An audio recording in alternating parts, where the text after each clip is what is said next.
Sa isang bansang puno ng ingay ng politika at kontrobersya, sino ang nagsasabi ng totoo? Sino ang nasa panig ng bayan?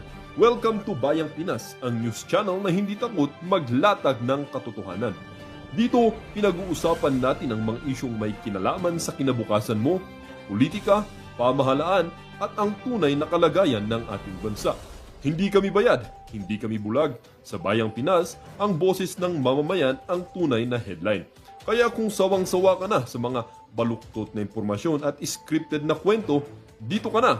Dito sa Bayang Pinas, tayo ang bantay at boses ng bayan. Kung gusto mong manatiling mulat at informed, don't forget to like, share, and most importantly, subscribe dahil sa panahon ngayon, ang kaalaman ay kapangyarihan. Ito ang Bayang Pinas, balitang totoo, pusong makabayan para sa sambayanang Pilipino. Tara na't alamin ang tunay na balita. Bet mo at kung sino yung girlfriend mo sa Itbulaga na naging girlfriend din ni Bossing, sabay pa kayo. Naku. Sasabihin ko lang yung address kung saan mo binabahay yung girlfriend mo sa Itbulaga. Tapos ka na. Pag sinabi ko lahat to, ang payo ko sa'yo, mag-resign ka na ng senador. At saka yung mga nagtatanong dito, walang kinalaman. Hindi, walang kinalaman. Wala akong alam kung sino ang kung meron man na nagplano kay Pepsi Paloma. Wala akong alam. Naku. Wala akong alam. Pero narinig ko kung sino ang pumatay kay Barangay Captain Ray de la Cruz. Ayan, overheard. Yung manager ni Pepsi Paloma. Oo. Kaya siguro mag-iiwan na lang ako ng video para sa iyo, Bryce. Paki-play na lang pag pinapatay na ako nitong mga to. Kasi talagang masisira sila eh. Sa sindikato, dyan sa Itbulaga, sa sindikato, di ba sabi ko sa iyo, may mga masasamang tao dyan? Yung sindikato sa Itbulaga. Isa na si Tito Sendol sa sindikato doon. Parang advisor yun, advisor. Si Big tsaka si Joey, walang kinalaman sa sindikato dyan sa ito. Ang masama nito, magkapatid, gini-girlfriend nila. Pareho, ang isang babae. Allegedly. Oo. At, may pang nasabi-sabi pa dyan daw sa Itbulaga, mayroon. Kasi kailangan po natin pag-usapan ito kasi itong si Pacboy ay talagang medyo talagang malaki ang bunganga pagdating sa moralidad yan. Ngayon pala may tinatago siyang mga lihim. Mga magkakapatid na ang kuya ay yun ang nagpaanak doon sa babae, pero inangkin ng bunsong kapatid. Naku po. Parang Eli, narinig mo ba yung kwento na ganyan? Parang pinaako, di umano. May mga ganong marites. Pinangako. Nga kwento kutsero lang yan. Pero nagbunga. Nagbunga ng lagim sa isip ng taong bayan na they take advantage. Ang masama kasi dito, parang Eli, they have a program na pag-aari ni Romy Halosos for a long time. Pero they take advantage of the female artist. No. Yun ang kasi alam mo, batang artista naghahanap ng fame and fortune, baguhan. Tapos Babanatan. titirahin, bubuntisan.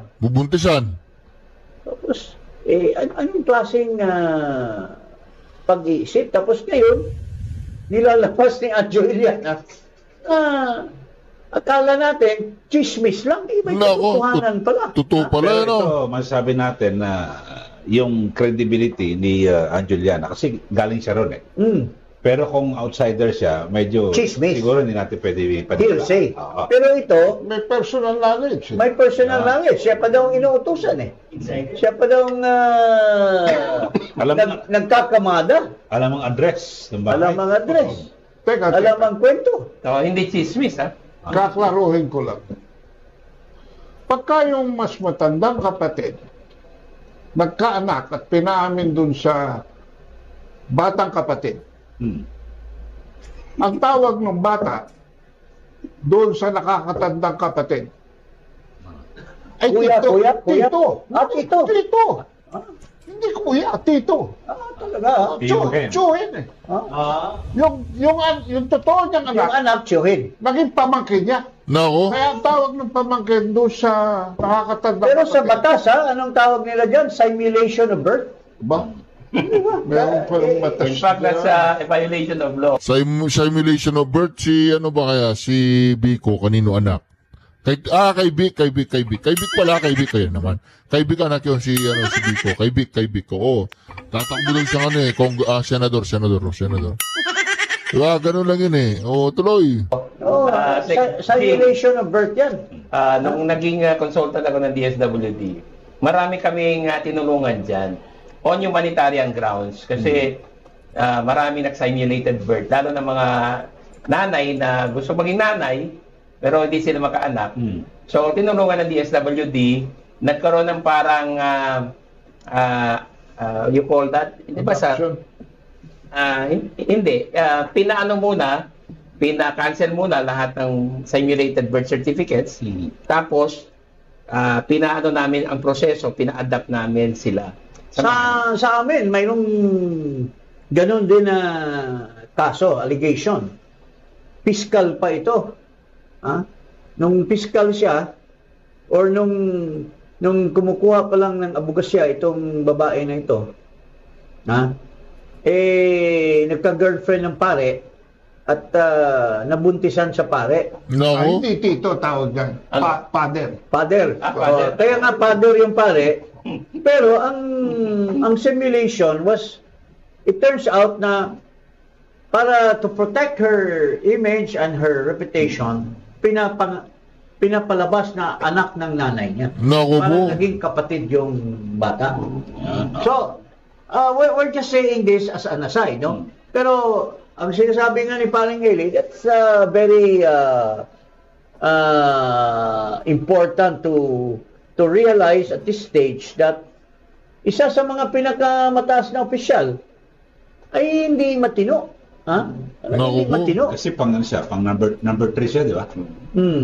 And being a public officer, Teka. hindi pwedeng maging onion skin dito eh. Ako He has to face it eh. At saka may decision Supreme Court yan, na pag public official ka, okay lang yung mga ganyan. Immorality yan eh. Basta relevant doon sa ano mo. That's an Basta public immorality. official ka, dahil dapat nakahanda ka sa lahat ng mga Yeah. babati ko sa Yung Hindi, pinag-onion hindi skin. ako abogado. Kaya ako Hindi nagtatanong. ka dapat onion skin. Yeah. Hindi ako abogado. Kaya ako nagtatanong. Paano No. yung nanay? Yung inanakan? Criminally liable din ba yun? Sa Doon siya or sinasabi- simulated birth? Oo. Yan nga, tinulong. Kung nag-simulate siya, ibig sabihin, Falsification yan actually. she's the one, So mutually. liable for falsification. Ha? Oo. Kasi anak mo yun eh, hindi mo inangkin na anak mo, pinaangkin mo sa nanay mo. Ito naman, inanakan mo yung babae pero pinaangkin mo sa kapatid mo. That's also Hindi, yung nanay dyan, liable ba yan in court? Liable? Criminally because liable? she went along, I guess. Inanakan tapos pinaangkin sa kapatid. Sino kaya? Si Biko kaya, anak ni Vic Soto? Anak naman siguro si Vic eh. Vic, di ba? Pero going back doon sa kwan ni Eli, Delikado yung, pala yung sinabi, ganyan. actually, itong mga ganitong cases, no, hindi ito unusual. Nangyayari ito sa mga public officers and we have, nung time namin sa PACC, meron din isang cabinet secretary na involved sa isang sexual harassment case involving a staff. Hindi ko na sasabihin kung sino, pero winarningan namin eh. Sinabihan ko yung secretary, hindi tama yung ganyan, attitude at saka behavior. We have to respect our staff, our female staff especially, kasi sila, because young sila, bago sa atin, and then meron tayong moral ascendancy, we have to protect them. Si Ado, may encounter sa ganyan. Sinampahan pa niya ng kaso, di ba? Sinasama yung empleyado na type niya sa mga travel abroad, di ba? Sino yung, wag na lang natin i-mention yung ano. So ito, nakuha ko yung decision ng Supreme Court. Yan, GR number 111304. Nakalagay dito, a public official, more especially an elected one, should not be onion-skinned. Elected one. Oh, mas lalo na kung elected. Elected one. So dapat- ibig sabihin, sa mga binubulgar ni Anjo Iliana, it should not be onion skin. Tama. Yeah. Oh, it should not be onion skin. But anong sinasabi, anong response ng May nakialam eh. government official? Pero ito muna, sa ngalan ng patas ng pamamahayan, may sagot dyan si Tito Sen, SP Soto. Sabi niya, hindi kailangan patulan ang mga intriga dahil nagpapasin lamang si Anjo Iliana. Nako. So, That's a challenge to Anjo. Palawagan natin si Anjo. Delikado. Nagpapansin lang. Pag alam yung address ng babae, pwedeng Nagpapansin ka lang daw naman. Pwede Bakit ka naman? na yung babae. Sina-challenge ka ni Tito Soto na nagpapapansin ka lang daw. Oh. Pero ano ang tamang sagot doon? Totoo ba o hindi? So, Yes. di ba? Yun nga. Tama Kasi na kung- kaya dalawang abogado. Ano ba dapat na sagot doon? Ano dapat ang sagot na Eh, sina-challenge ka? Pag ganyan, tina-challenge, ibig sabihin, binibigyan mo siya ng lisensya para ilabas niya yung katotohanan. So, Or kung hindi totoo, sasampahan mo ng kaso. Na kasi cybercrime yan, nilabas niya. Libel, cyber libel. Dapat kung chismis lang or paninira lang yung sinasabi ni Anjo Iliana, dapat Kasuhan niya. Soto should face it head on. Paano Kasuhan niya si totoo Anjo. yung address? Yung sinasabi ni Anjo. Depends di- na ni Anjo yan. Hindi, kung alam ang address, kaya nga nagpapansin na, huwag na pansinin. pero, Issue na subpina. on the side of Anjo, ito, sa legal lang ito. Anjo can also file a case. Grievous conduct kaya ito. Kaya nga sabi Immorality na ito because it's a At saka dito natin matest. Kasi paso na yung kay Joel Villanueva na kaso eh. So, pwede mag-file si Anjo Iliana sa ombudsman. No. At mag-test yan. talaga kung ang Senate ay talaga bang sila ang may jurisdiction. Kasi covered ng or ang batas, ombudsman, di ba? Segjing, covered ng Republic Act 6713, kahit senador this is the Code of Conduct and Ethical Standards for Public Officers and Employees. So, kung kasuhan niya si Anjo can also file a case against him. So, and vice versa. So, ganun mangyayari. Kasi citizen, no? So, kaya hindi niya nakakasuhan dahil sa baka balikan siya. Balikan siya. Pero may pakialamera yung Ayun. lukaret ng babae. May chihuahua. Oo. Sumausaw. Kala ko sa AFP lang meron ganun. Sinisweldohan ng gobyerno para sa trabaho na ipapaalam sa publiko kung ano ang mga ginagawa ng Pangulo.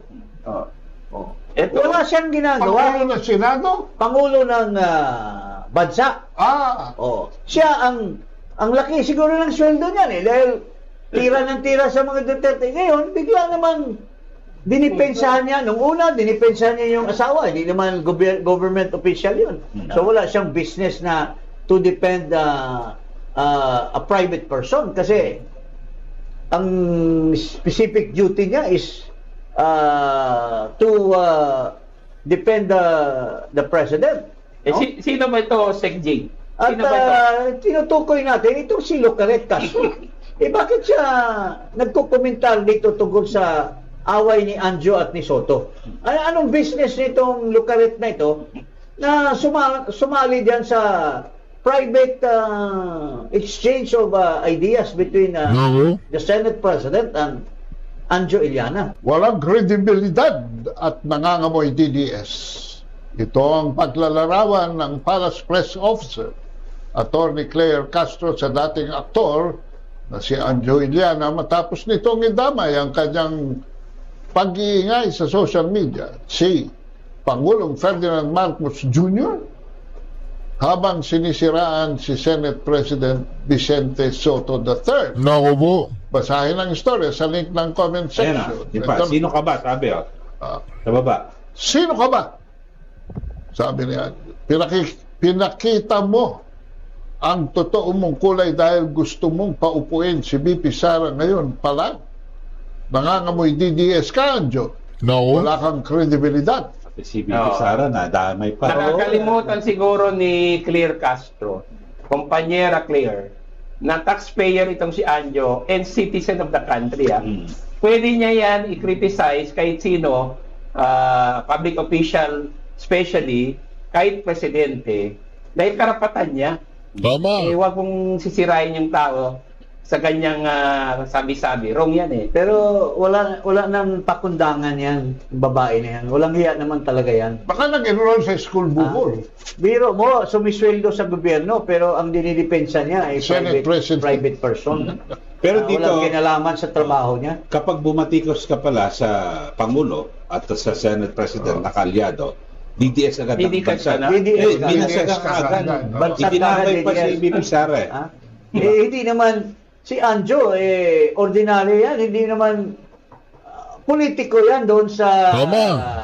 Paranaque. Paranaque oo. Pero hindi naman yan, ikangay, isang tao na talagang klarong-klaro na taking sides.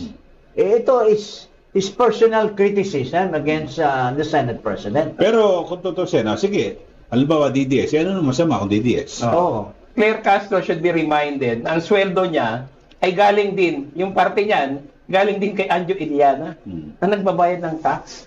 Kalukuhan yan ang sinasabi mo, kumpanyera Claire. Hindi maganda yan.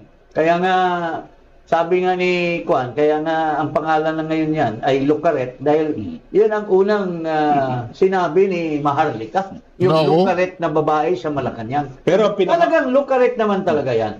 alam mo ang pinakamagandang gawin ni Yuse Claire Castro, ipaliwanag niya kung bakit sinabi ng kanyang amo, ni Pangulong Marcos Jr., na bumalik ng kumpiyansa ng mga investor at lumalakas ang ekonomiya. Kaya paliwanag niya.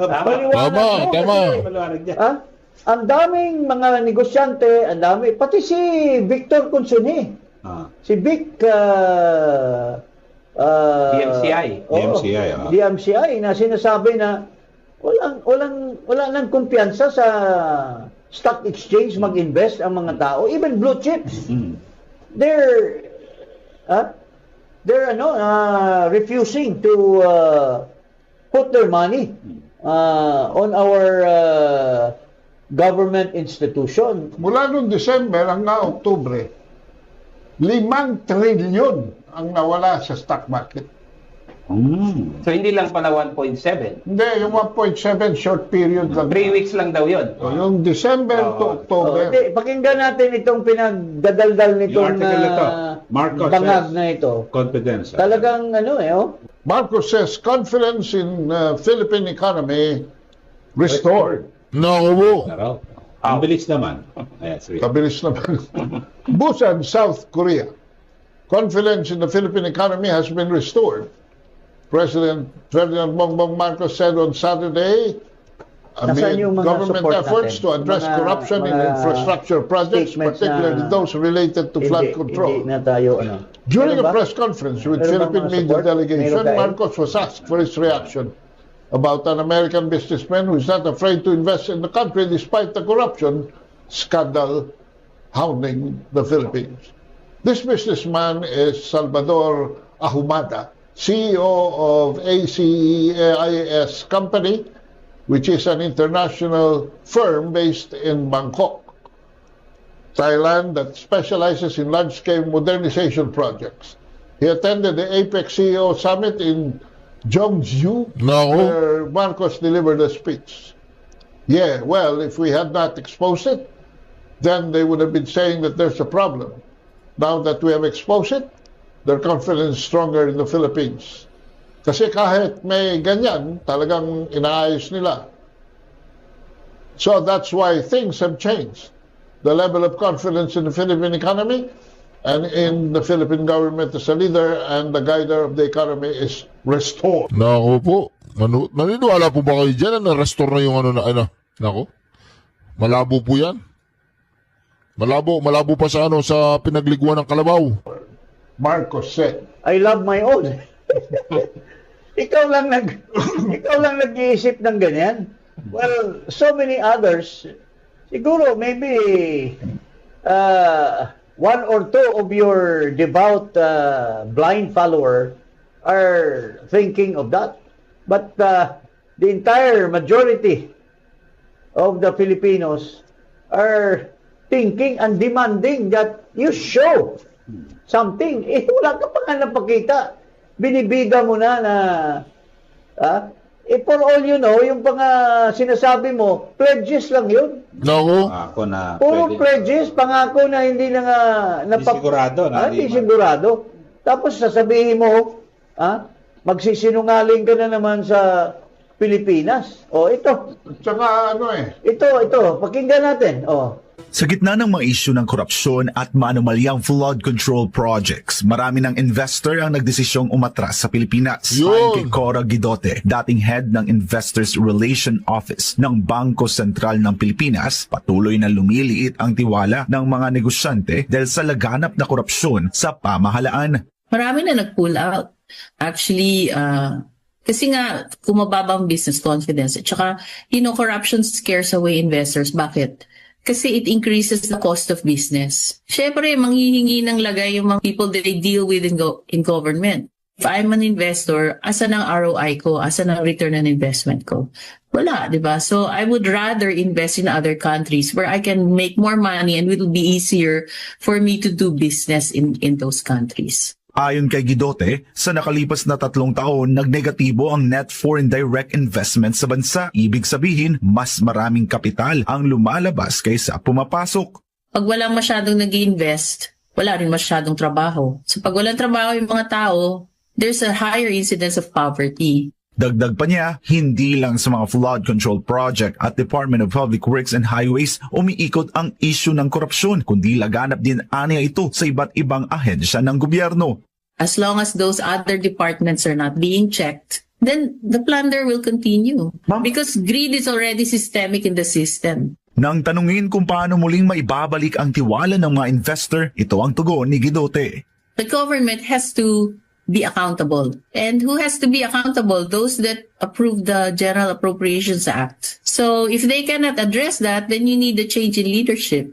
Kung hindi nila kayang maging accountable themselves. And I think that's almost an impossible demand for them to do because they want to stay in power. So we will have to demand for a change in leadership.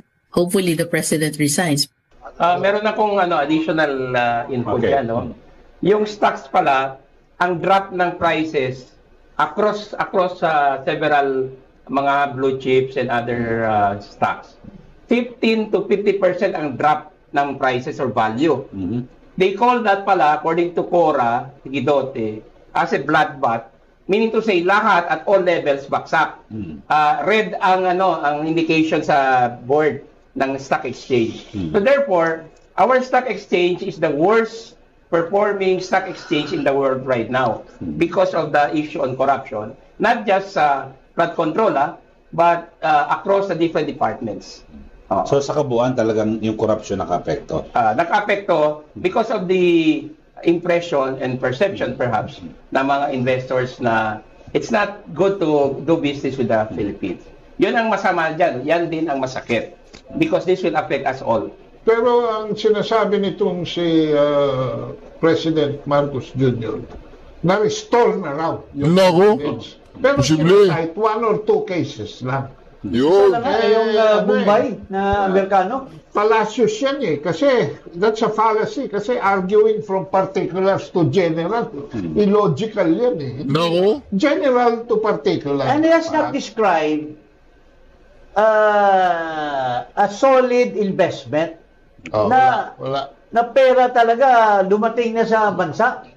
Before you say anything that it has been restored, there must be an actual amount of money that is invested in any project, that is invested na talagang pumasok yung pera niya.